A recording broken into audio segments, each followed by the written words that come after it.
Menteri mesti elakkan kenyataan kontroversi. Minggu lepas tular di media sosial kenyataan Menteri Pendidikan Fadlina Siddiq mengenai isu larangan penggunaan perkataan kafir. Penulis bukanlah menyokong parti PKR, tetapi bagi penulis, fakta adalah fakta.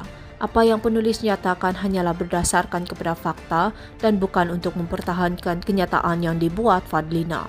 Sebagai Menteri, Fadlina patut berhati-hati dalam membuat kenyataan. Ini adalah kerana kenyataan yang keluar dari mulut seorang menteri akan dianggap sebagai dasar rasmi kepada kerajaan yang memerintah. Apabila keluar kenyataan mengharamkan penggunaan perkataan kafir di rumah dari seorang menteri pendidikan, maka ia akan dianggap sebagai dasar Kementerian Pendidikan. Penulis menonton berulang kali klip video pendek yang sudah diedit yang terdapat di media sosial. Kesimpulan yang boleh diambil adalah maksud Fadlina larangan penggunaan perkataan kafir adalah dalam bentuk menghina orang yang bukan Islam. Dan ianya bukan larangan secara umum ke atas penggunaan perkataan tersebut. Perbezaan antara penggunaan perkataan kafir dalam bentuk sebutan dan panggilan, ada perbezaan antara panggilan dengan sebutan dalam penggunaan perkataan kafir. Yang dilarang di dalam hukum adalah menggunakan perkataan kafir dalam bentuk panggilan yang bertujuan untuk menghina.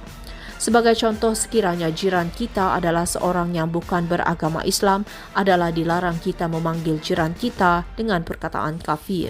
Kerana beliau mempunyai nama dan akan lebih beradab sekiranya kita memanggil jiran kita dengan nama beliau berbanding dengan panggilan kafir. Kerana ianya dianggap sebagai bukan sahaja menghina jiran kita tetapi juga menghina kepercayaan beliau. Manakala penggunaan perkataan kafir dalam bentuk sebutan adalah dibenarkan, bahkan di dalam Al-Quran terdapat 2 surah yang menyebut perkataan kafir. Sebagai contoh, ketika berceramah, kita merujuk kepada orang yang bukan Islam itu sebagai orang kafir yang ditolak akidah mereka. Kesilapan Fadlina adalah apabila beliau berkata beliau melarang anak-anak beliau menyebut perkataan kafir yang beliau tidak ajar.